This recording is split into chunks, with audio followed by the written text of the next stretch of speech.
This is the B-Team Podcast, brought to you by Jackrabbit Illustrated.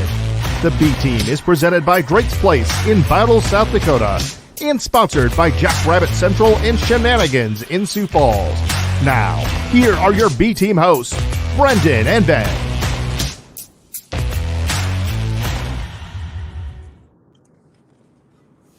Ladies and gentlemen, welcome into a special edition of the Splitting Hares podcast, part of Jackrabbit Illustrated.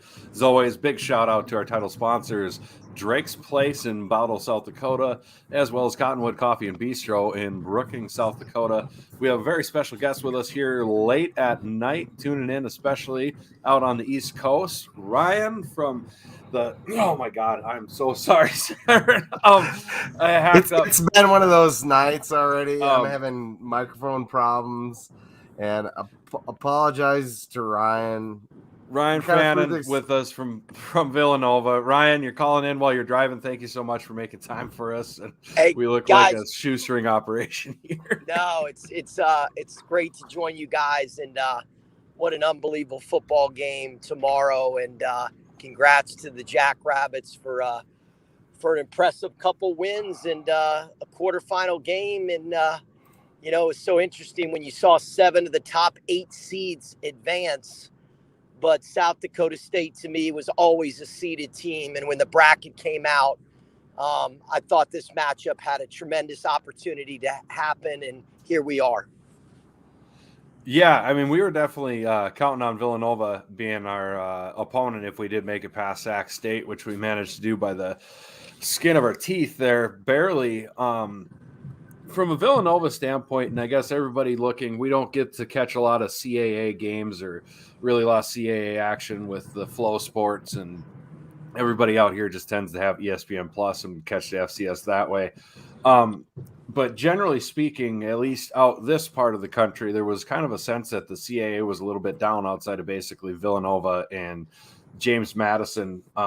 From broadcasting all the games and things like that, is that a sense that you kind of had, like there's a bunch of young teams or things like that? Or is that kind of overblown by folks like us that are Missouri Valley Conference football fans? I think all of us that have followed it, the years go in cycles, but, at the end of the day, the consistency of the Mo Valley and the Big Sky and the CAA, the test of time has shown that they're just incredible programs, incredible conferences.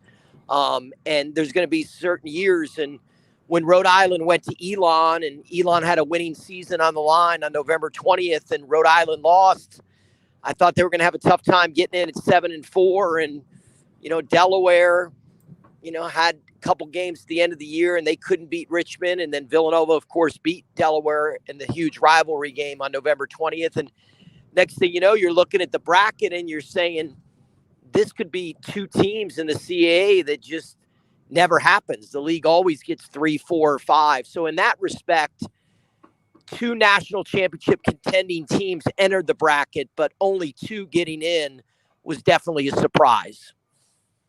Yeah, I don't think I can ever remember a year where the CAA only had 2 teams in the bracket. That's just unheard of. But obviously Delaware we faced in the spring, they had quarterback issues and injuries, things like that, and that can really derail a season.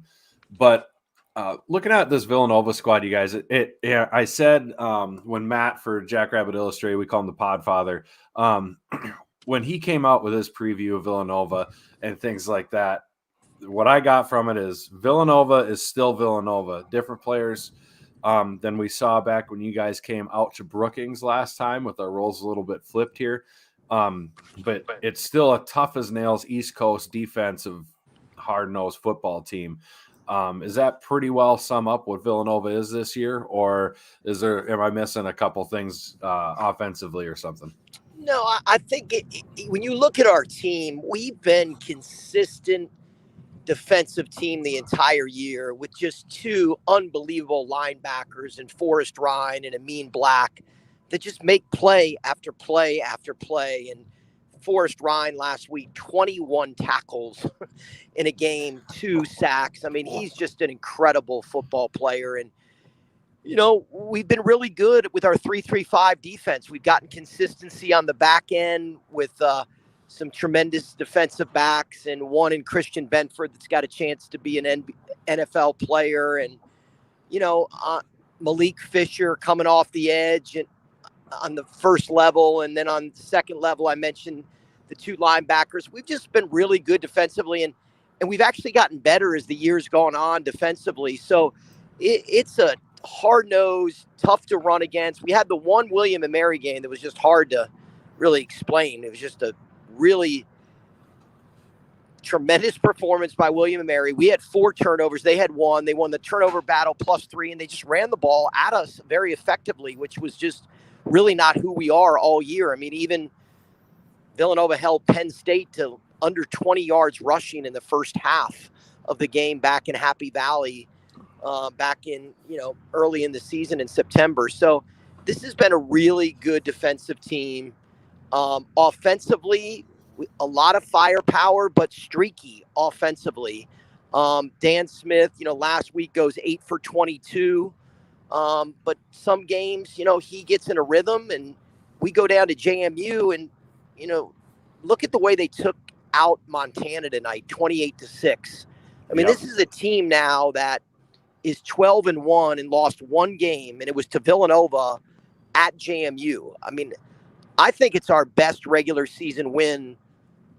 The way JMU's playing right now, it's as good of a regular season win we've had against an FCS team, really maybe since we brought football back in '85.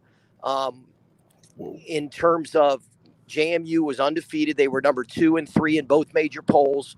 And we went to Harrisonburg and beat them on October 9th. So, that was our marquee win of the year. We played Penn State, very respectable final score there. They reversed a call at the end of the game that could have gone either way. We almost got out of Happy Valley with a 38-24 loss.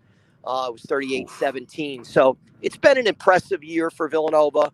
I just think tomorrow is going to come down to how good can our quarterback, Dan Smith. If he plays really well, it's just by far the biggest key. And I know that's obvious when you say quarterbacks have to play well, but I'm telling you, this South Dakota State team is so impressive to me on both sides of the ball that we can't beat them without him playing well, in my opinion. Really well. Right, because I was going to ask, with that Holy Cross game, I know Holy Cross is probably overlooked a little bit by a lot of your FCS pundits and people who watch and things like that. But it still felt like Villanova was a lot more talented team and everything in that Holy Cross game. Was he just off because of something Holy Cross did, or like where you were saying he's just really streaky and just had a bad day?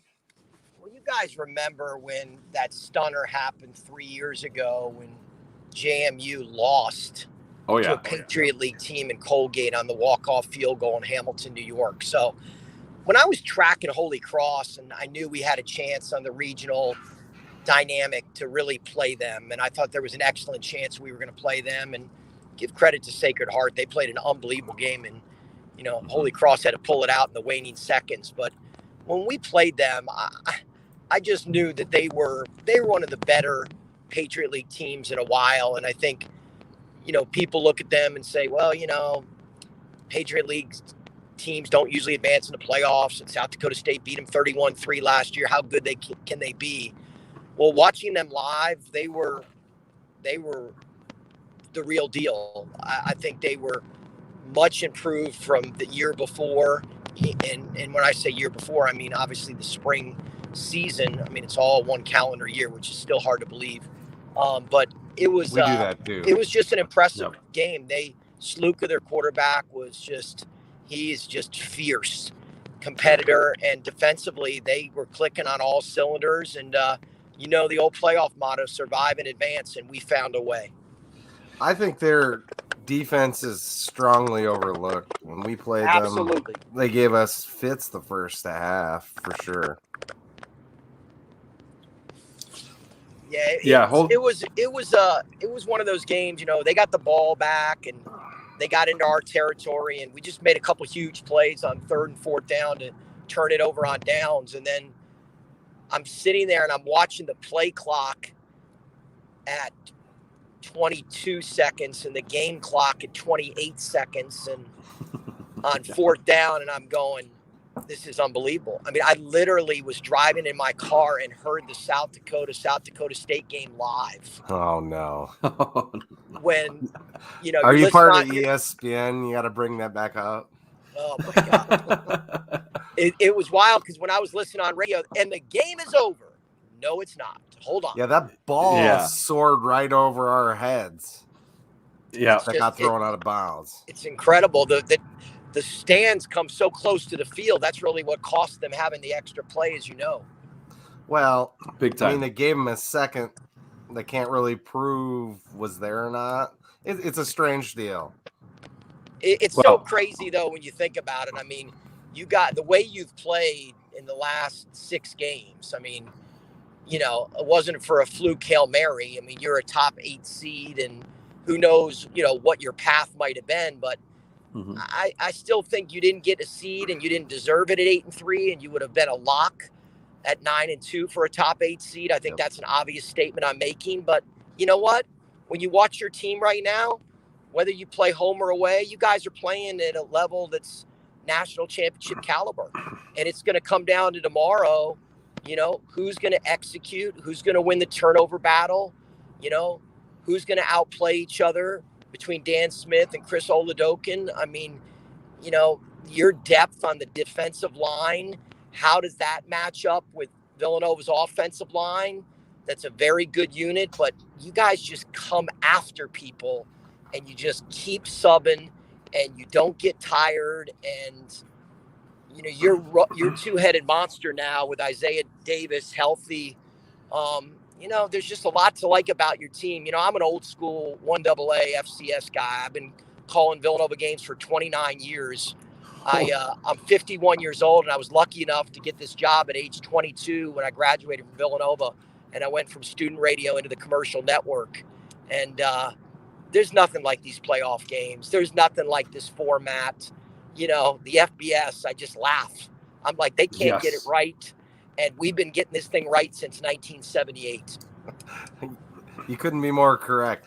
I'd be a little remiss if I didn't ask a little bit about your history. Are you more of a basketball guy or a football guy? You know what? I've always been in the moment kind of guy from a broadcasting perspective. I've been fortunate enough to do the play-by-play for Villanova basketball for 24 years now. And, I got never a couple thought, national championships yeah, in it's there. crazy. I mean, thank goodness for Jay Wright and Andy Talley and Mark Ferrani now. I mean, just around amazing people and incredible coaches. And I've gotten to call 3 Final Fours and 2 national championship games in college basketball and a national championship game in football when we beat Montana 23-21 back in the final game ever played in Chattanooga in 2009 before I went to Frisco in 2010. So, yeah, it's just been a very I just feel very lucky and blessed that I've had a chance to call all these games in my alma mater all these years. That is incredible to have been able to witness all those different things, because especially at the FCS level, you'll have teams that win national titles, but they're not winning national titles in basketball at the same time. So that confluence of things is so unique. Yeah, it was incredible. And, I often think about this story. When Villanova went on the run to the national championship, when it was 16 teams in 2009, we beat, ironically, Holy Cross in the round of 16. Deja vu 12 years later. We're playing them again. In the second round, we beat New Hampshire in a snowstorm convincingly. But when we got to the semifinals and the finals, we won the last 2 games to win the national championship by a combined 3 points. Wow. We beat William & Mary by 1, and we beat Montana by 2, 23-21. And it's like, you look back at the history of these playoff games. I mean, Villanova came out to Brookings in 2016 with our legendary coach, Andy Talley, who was the first Villanova player or coach to go into the College Football Hall of Fame ever on Tuesday night in Vegas. And that was, as you guys remember, that was the last game of his storied career. And Villanova went out there, and I mean, that was just a slugfest. The defensive effort of those 2 units for the Jackrabbits and the Wildcats was unbelievable, and a field goal hits the upright and goes in. Right. And there's your difference in Yeah. a 10-7 loss for Villanova and you guys moving on. I mean, it's such a fine line. I think nationally, you look around and everybody's picking South Dakota State nationally to win this game tomorrow. Yeah. And I think it's because they're playing at an incredible level. But I think one thing about Villanova that might be underestimated a little bit, just from my perspective of studying your season and our season, is you're playing your 24th game. You didn't get a bye. Yep. You had to play UC Davis and go to Sacramento State. Now you got to go across the country and play Villanova. Well, Villanova got a bye, didn't have to play for 2 weeks, and then got to sleep in their own beds for another week. I mean, it hit us. We hit the wall in 2010, the year after we won the national championship. We had to go to Stephen F. Austin in Texas. We had to go to Boone, North Carolina and play App State when they were still FCS. And then we had to go all the way to Cheney, Washington and play on the red carpet in the semifinals. And we hit the wall in the second half after 3 straight playoff games. And I'm just really intrigued after you all made the incredible run to the title game in the spring and you haven't had a week off in so long.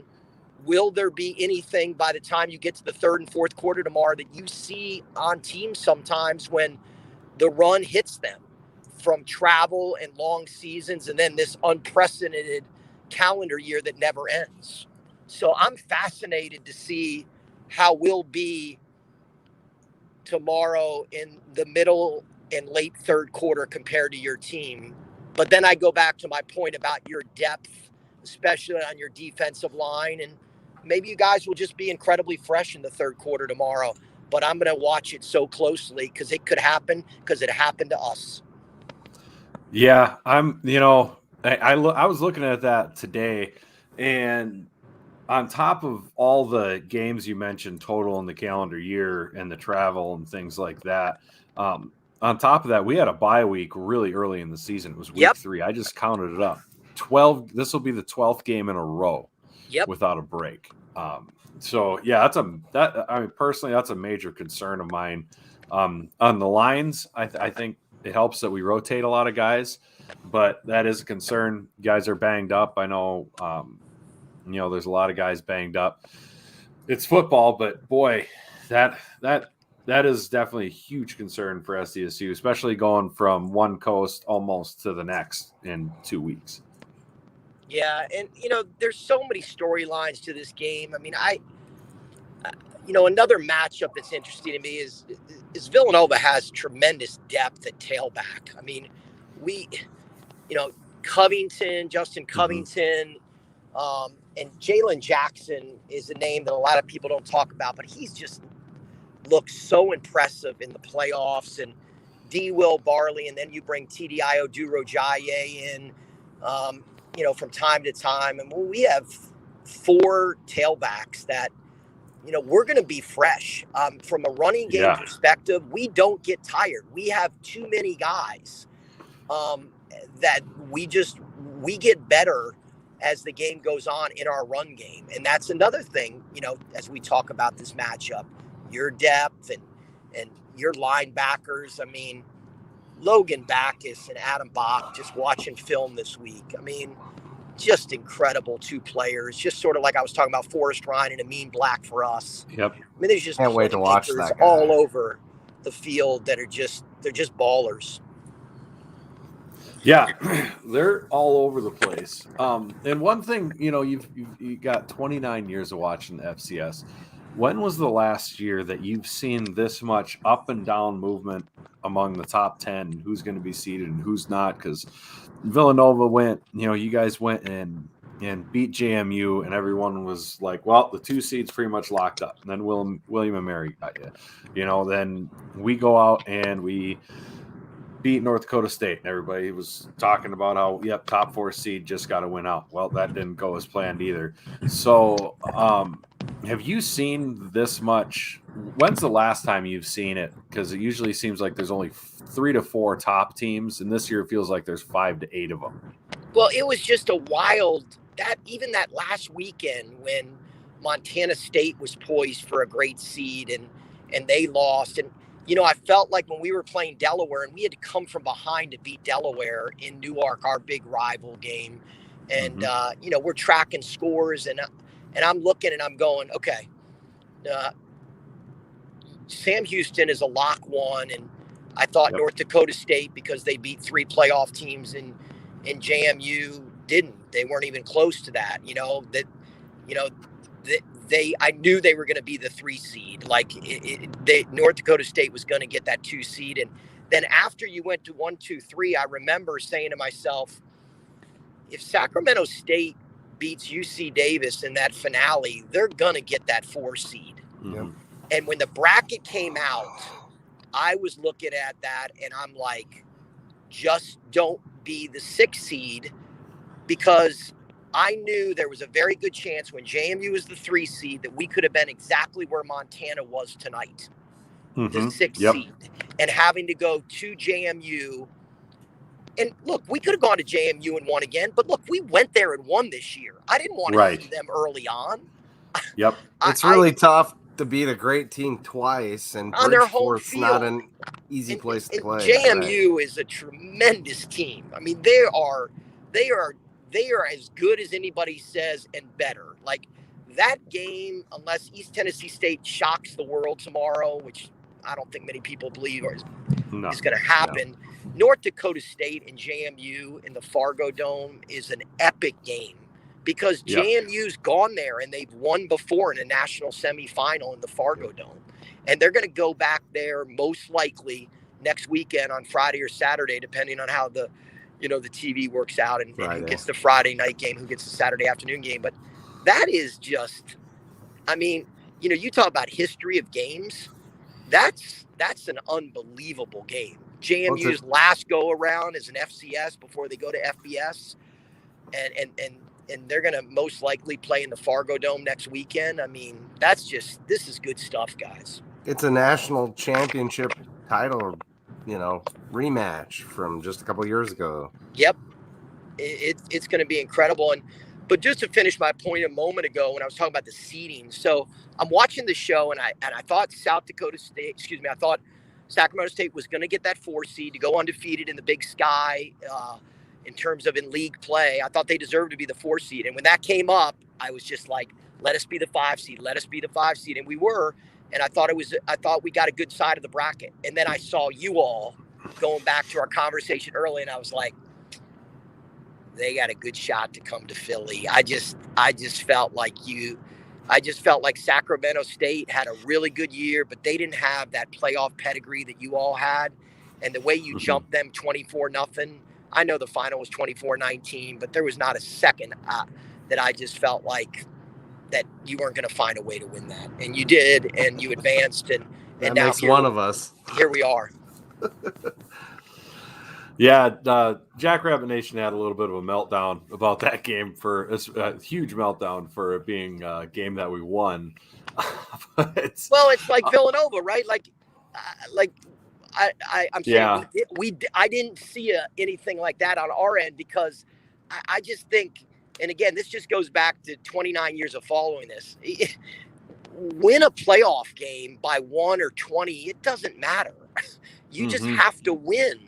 And sometimes when you don't play great one week and survive, you're poised for a lot of reasons to play better the next week. So I don't always buy into that. Like, oh, they won this game by 20, so now they're hot. Like, no, they're all separate entities week to week. Did you survive and advance? And if you did, it's a complete new slate. I think it's actually our advantage in a way that we didn't, crush Holy Cross. I think we're on alert. We're at home. We know that we have incredible respect for this team coming in the Jackrabbits. And we know if we don't play a tremendous game, we're not going to win. So I think we're ready to play a really good game. Yeah, I'm looking forward to the defensive battle. Number 3 defense in the country. I can't wait to see that. What's the weather supposed to be like out there? So here's the weather forecast. It's fascinating because I love tracking this stuff. So it's going to rain overnight a little bit into the morning, and then it's supposed to stop.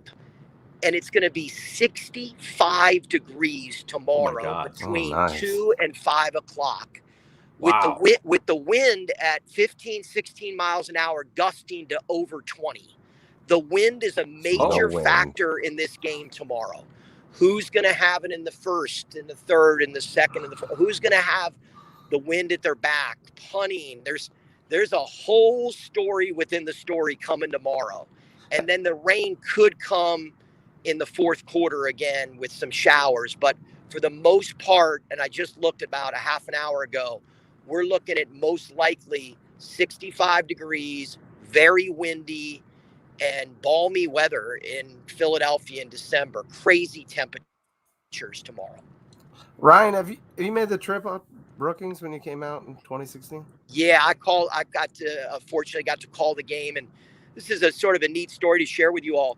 From 1995 to 1999, Justin Sell, your athletic director, worked at Villanova and was a very good friend of mine, and we've stayed in touch forever. And I touched base with him this week, and I knew when he was at Villanova because he was one of the most genuine, hardworking people I've ever met in my life. And he had a passion to want to become an AD. And when he became the AD out there, I was just like, he's going to do incredible things. And I know he has. And we had a nice conversation this week. And, Tyler, the play-by-play voice, has been amazing, helping me get ready for this game. And the hospitality out there last time. I mean, you guys just have an amazing athletic department, a great program. And, it's interesting. You look at your history of the amount of playoff games you've been in, and it's almost identical to us. Like, we played 25 playoff games. We're 13-12. We've won one national championship. You guys were right there to win a national championship in the spring. And you have a national championship caliber team this year. So, we'll see how this shakes out. But I touched base with Justin Sell when the bracket came out, and I said, it's right there. You guys go win 2. We got to win 1. Let's take care of business. And 3 wins later, and here we go, the Jackrabbits and the Wildcats. Yeah, you don't see much better people than Justin Sell and Tyler. They're excellent at their jobs, and we're very blessed to have them. The reason I asked if you came out, I was just going to make a little joke. You said it was like 15 to 20 mile an hour winds, and I guess we lost you. I was going to point out for us, that's not really a win. I was going to say, do you know what that weather reminds me almost exactly of is the weather for our opening round. Can you guys hear me now? Yeah, we got you back. Great, thank you. When you dropped off, I made a comment. The reason I asked if you came back to Brookings before is because our winds 15 to 20 isn't much of a wind. It's kind of a breeze. So there you go. You guys are used to the wind. Dakota winds. Yeah. Did you guys before that's because North Dakota sucks, and Iowa blows the other way around. Did you guys get a chance before I got cut off when I was talking about Justin Sell? Yeah, we caught all that. Gotcha. Yeah. Oh yeah. Yeah. So what happens? I'm just curious about the Villanova Stadium there. What happens to the wind when it does blow through there? I know it swirls really bad out here at the Dyke House. Is it a similar situation, or is it blow? Our stadium capacity is 12,500. We play on an artificial turf, and the way the stadium goes, it seems like the wind just goes east to west a lot.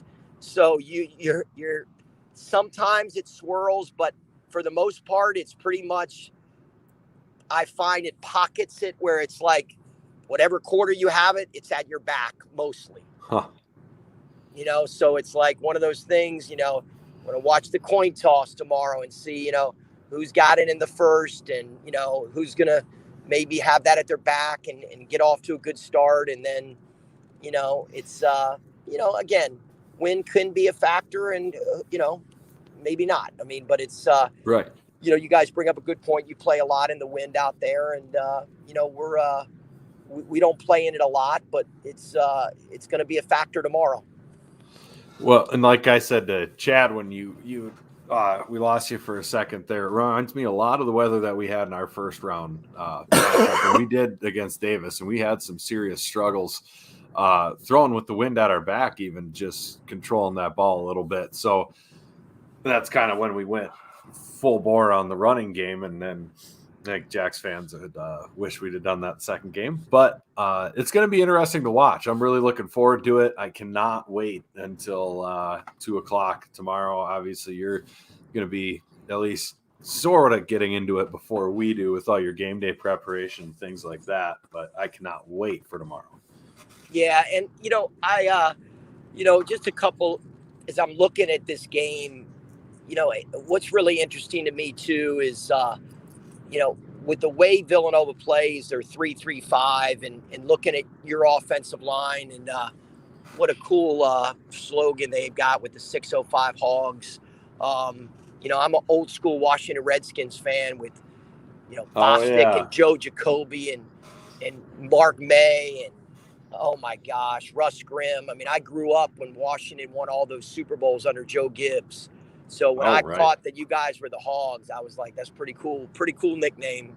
Going back to some old memories, being a DC guy growing up.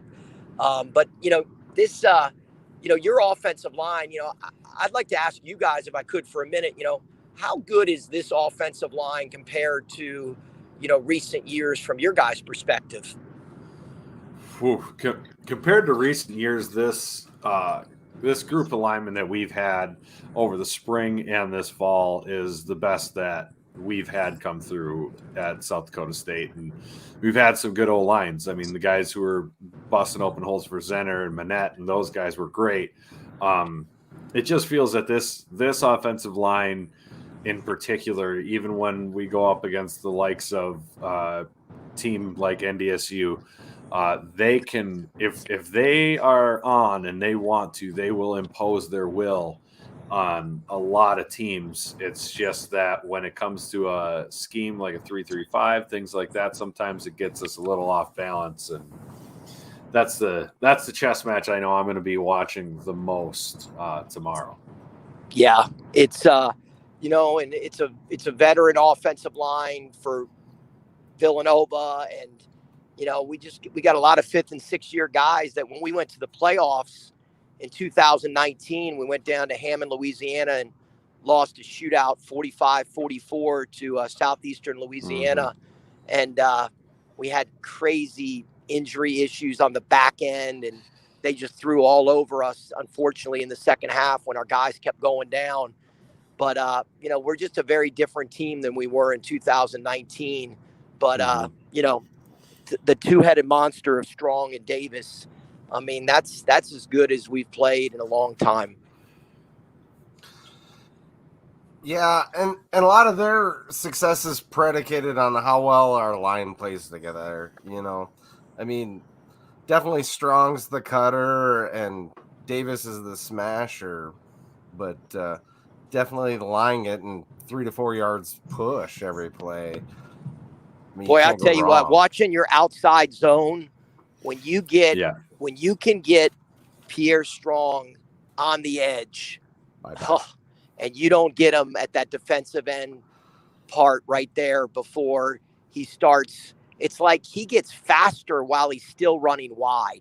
He's really, he runs that outside zone. Just, wow. What a combination of speed, power, and quickness. He's always been fast, but we've really seen him tick up this year. He spent some times working with Exos down in Texas, and man, he's picked up a step and a half.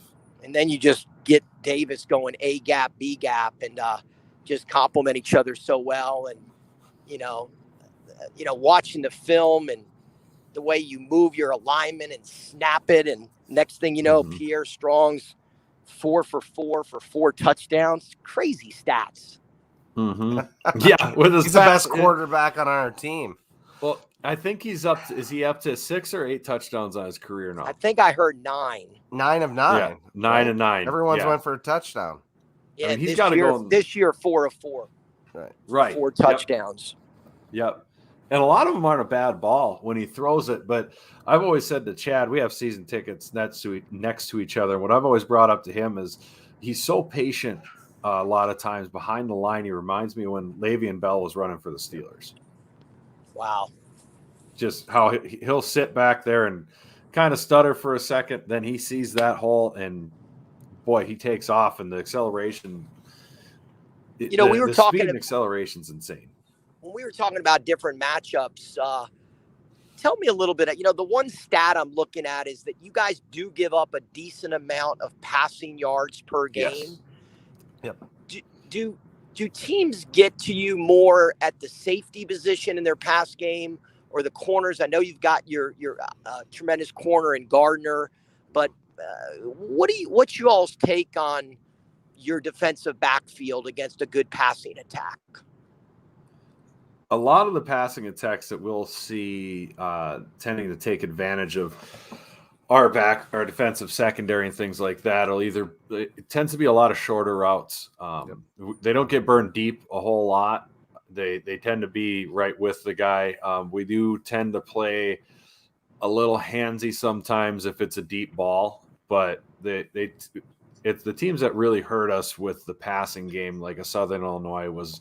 It wasn't a lot of deep throws. It was short crossing routes, short outs, wide receiver screens, things like that.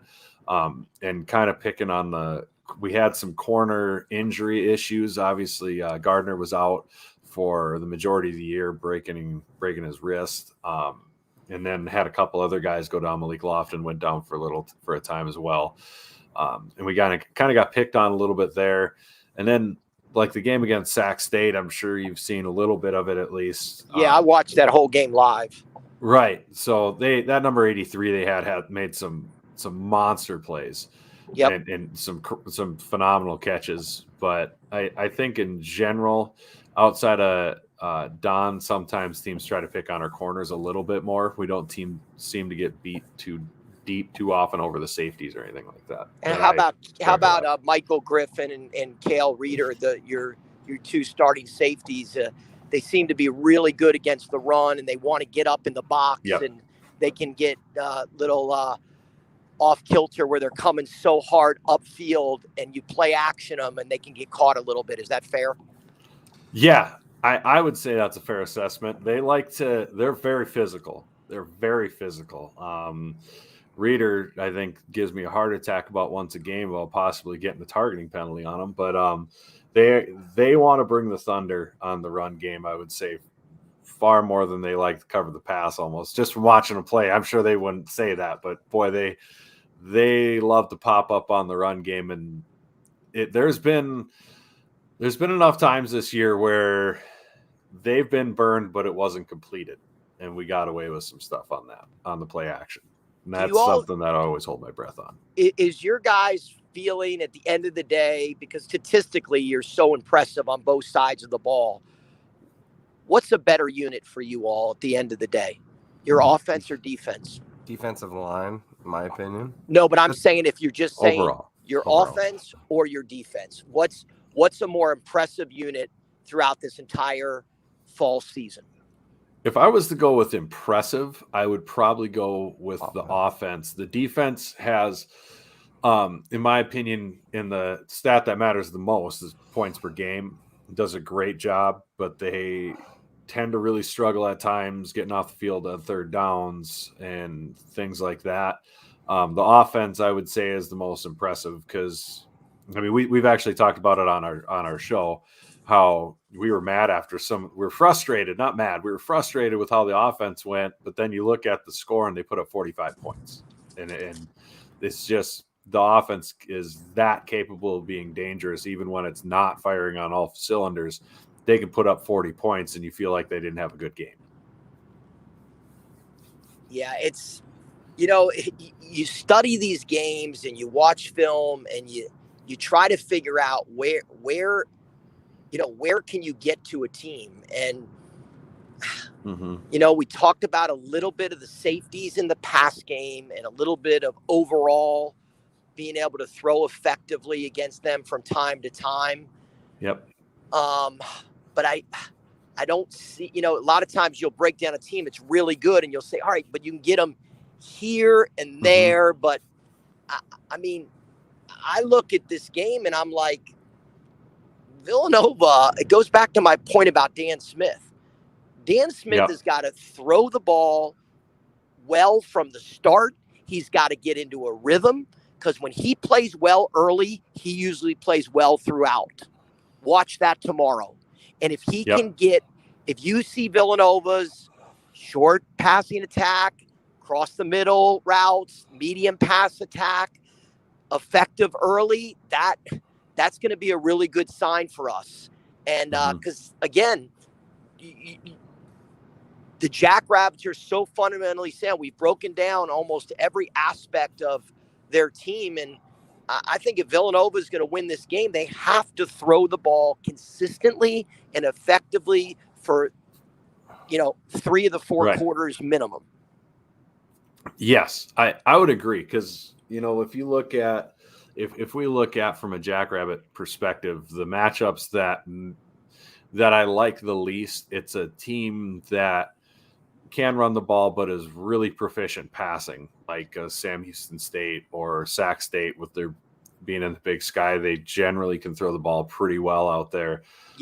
Those sort of teams where that quarterback gets on a roll, it's kind of what happened with Southern Illinois. They can sling the ball around.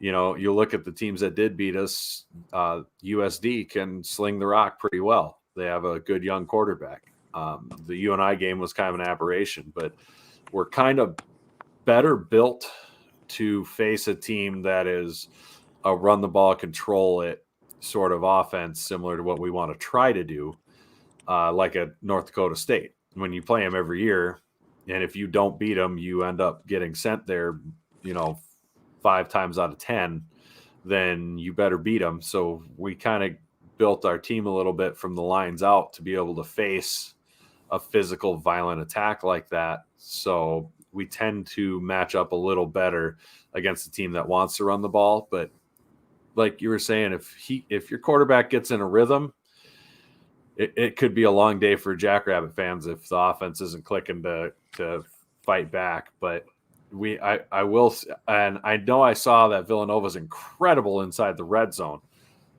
at scoring the football. And that's efficiency is ridiculous.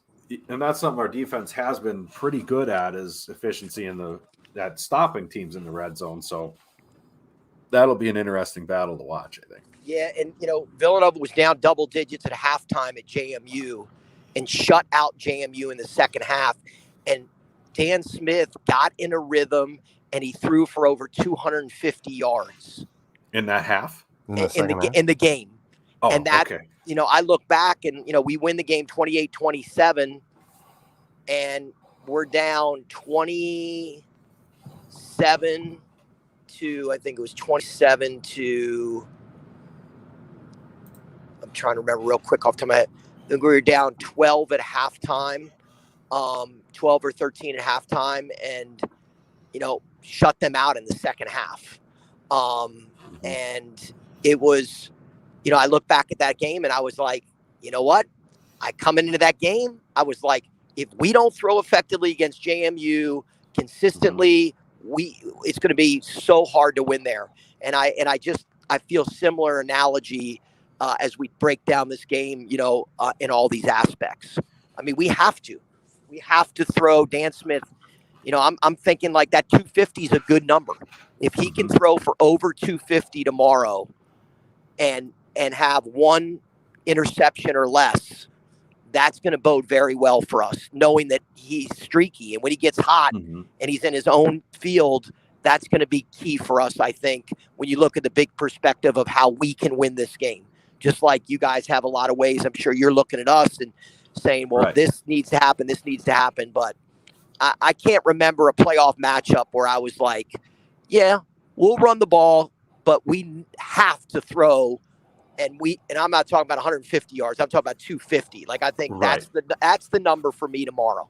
Look at the end of the game, and if Villanova won, see if Smith threw for over 250 and had one or less picks. So to kind of piggyback off of that a little bit, how has the Villanova offensive line been in pass protection this year? Has Dan stayed pretty clean in the pocket, or has he got a lot of pressure? And he's deceptive. Like, he can run with the ball, and he's a guy that, he's the franchise quarterback. So they don't run him a lot, but you when you watch him tomorrow, you'll be like, oh wow, he's fast. Like, he can hurt you with his feet.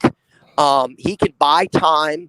And going back to your original question about the offensive line, we have a solid offensive line. We've had a couple injuries here and there on the offensive line that have hurt our continuity a little bit, but overall, we have a very good offensive line, and we have a quarterback that can buy time in the pocket, but can also, just on some design quarterback runs, hurt you. Do you think they fare well against the 8-man, 9-man rotation we have on defense? It goes back to my point, is the way you all play in your 4-3 with your safeties coming up a lot and just being aggressive in the run game. Yeah. I mean, it's just hard to run against you all. So I think we've got some really good backs, as I mentioned, with really good depth. And I think we'll get some runs here and there, and hopefully we'll have a really balanced attack where our run game is very effective, and we get South Dakota State off balance a little bit. But, it goes back to, if you guys are going to load up the box and do what you do and shut down the run, you know what? We got to throw for 250 plus, bottom line. I'd say that's probably a fair assessment for how our defense is set up. Ryan, we got a viewer question for you quick here, and I know we've kept you a little late, but Terry, happy to do it. Well, I appreciate it. Terry Jungan asks, how do you think the officiating's been this season? There was a lot of griping conference-wide in the Valley about how officiating has. Did you feel it was any different in the CAA, or has it been a pretty general year and fans are just kind of noticing it more as a byproduct of TV and NFL broadcasts having rules analysis on every 5 seconds? Yeah, I haven't noticed anything particular this year, but I'll say just something over several years in the making now is when any time during a game, when a first down is even close and it should be measured, and they just say go. They just say go. Yes. Yep. Move the sticks. It's fascinating to me. I mean, it happens a lot where you're like, there's no way that's a first down. Right. And next thing you know, the sticks have been moved and somebody snapped the ball, and I'm back to my play-by-play, and I don't even have time to talk about it. It's just right. Amazing to me that it's sort of got that way in the last, 2 to 5 years, 3 to 5 years. And it's like this common theme everywhere you go, that if it's around the spot of a first down, move the sticks and we're going. Yeah, and I just wave them on. I'm a big guy on I play a lot of golf, and I got a bad golf game right now, but I used to be pretty decent in high school, and now I'm pretty awful. But I make my 2-foot putts, and I don't pick them up, and I like to know what I shot. And I'm sort of like I like the word integrity, and I'm like, I don't like when somebody gets a first down and they didn't have it. I agree completely. I mean, there's been a couple times. I mean, we can go back to the last game. I can only think of 3 or 4 times all year that they've measured for a first down, when that used to happen 2-3 times a game, because they're close that often. And I wonder if they're starting to do that because they're. Everybody wants to keep the games moving. So yes, trying to make them go faster. That they're probably getting that from the higher ups of saying, keep this thing moving. So what's the best way to keep it moving? Not have 6 more measurements a game. Right. Yep, so that makes a huge difference. I pretty much know what it is. It is what it is. I mean, but it'd be a good time to run a media timeout and not waste that time otherwise. Yeah, it's just that to me is just pretty fascinating. That's the one thing that stood out to me to answer that question that came in. Hopefully, that's one angle to look at that makes a little sense. What's your thought on the state of targeting calls in college football as a whole. Well, I just think you hear a lot of announcers say, well, he didn't mean it. Well, that doesn't matter. No. Right. Yep. It is or it's not. And it's really maddening and it's frustrating a lot of times when great players, you watch a guy that's running and he ducks and you're like, you're sitting there going, this is not fair. But Yeah. it's just, they're just going to go on the side of caution to protect not only the players with the ball, but they're trying to protect, everybody, both sides, so they're just, right. It is what it is. That I'm fine with it for the most part, because one person gets an injury that, like that could cost them, a broken neck or anything like that. I mean, I just, the sport of football has become, look at the NFL. I mean, the violence of the sport with the speed and the strength. Oh my gosh. Yep. I mean, these guys that come out of these NFL games, I don't know how they even get out of bed the next day. Right. Yeah, I guess how I've seen it is just like, has it even lowered the number of incidences? I mean, I guess it's worked on focus, but I mean, yeah, it's been the focus, and I'm fine with that. Like if they need extra time to check it and make sure, and at the end of the day, you want to see good players not get kicked out of games. Yeah. But if someone does it and it's even close, they're going to get called for it. It's just it's those brutal ones where somebody's running down the field and then all of a sudden they duck and the guy's helmet was not even going to be within 3 feet, and then all of a sudden it's like, nope, that's targeting, and like, oh yeah. But it's a really tough one. It's interesting you guys brought that up, because that and those first downs, like, that just stands out to me. There's not a good answer a lot of times. Yeah. Because you just know they're going to keep doing it. The only issue I have with targeting to me is where, maybe that's not fully true what I was going to say, but where the offense's maneuver can get you kicked out of a game. Yeah. Just because that's what he was saying. He ducked his head. Exactly. Right. Yep. It's like they got to have the toughest thing. Sorry, Brendan. It's like they got to have a flagrant 1, flagrant 2 kind of deal. Yep. Villanova, I'll be on a flight tomorrow night to Texas to call Baylor Villanova on Sunday in Waco, 2 versus 6. And I'll have to get all my college basketball rules, make sure I'm not thinking football. It's a big weekend for Villanova. We were talking about hoops earlier, and I've never remembered in all these years I've called a game ever a weekend like this, where we're playing at a game of this magnitude in football with a quarterfinal and a trip to the national semifinals on the line. And then Villanova's playing on national TV on Sunday against the defending national champions in Waco, who's undefeated and ranked 2 in the country. And Villanova played Baylor tougher than anybody in the NCAA tournament last year, including Gonzaga. Villanova, people forget this. Villanova was up 7 points at halftime on Baylor. Unreal. Yeah. And one of our key players in that game, Brandon Slater, went out late and came back like with a minute to go. But that injury, we went toe to toe. Davion Mitchell and those 3 guards were just unbelievable. They sort of imposed their will on that game. But this is, from Villanova's perspective, this is an all-time weekend we've got on the football basketball combo. Going back to when we chatted about that, I failed to mention that earlier about this crazy weekend for the Cats. Right. I don't know as a sports fan how I'd be able to handle that. I might explode, just spontaneously combust on the spot if we had a weekend like that. My goodness.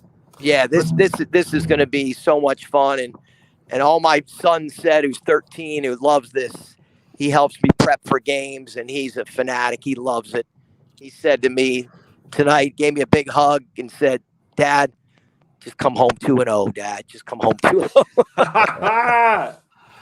He's focused for the Jackrabbits, and he's focused for the Bears. Well, speaking of having a long weekend, we really respect your time, and I think we'll call this a night. If you want to hold on just for a second with us. Yeah, sounds great. It's been a lot of fun, guys. Well, Brendan, Thank you very much, Ryan. Thank you so much for jumping on with us. With that, apologies, Ryan. We end this as we always do. Go big, go blue, go Jacks. Go Jacks. Wow, we're so bad at it.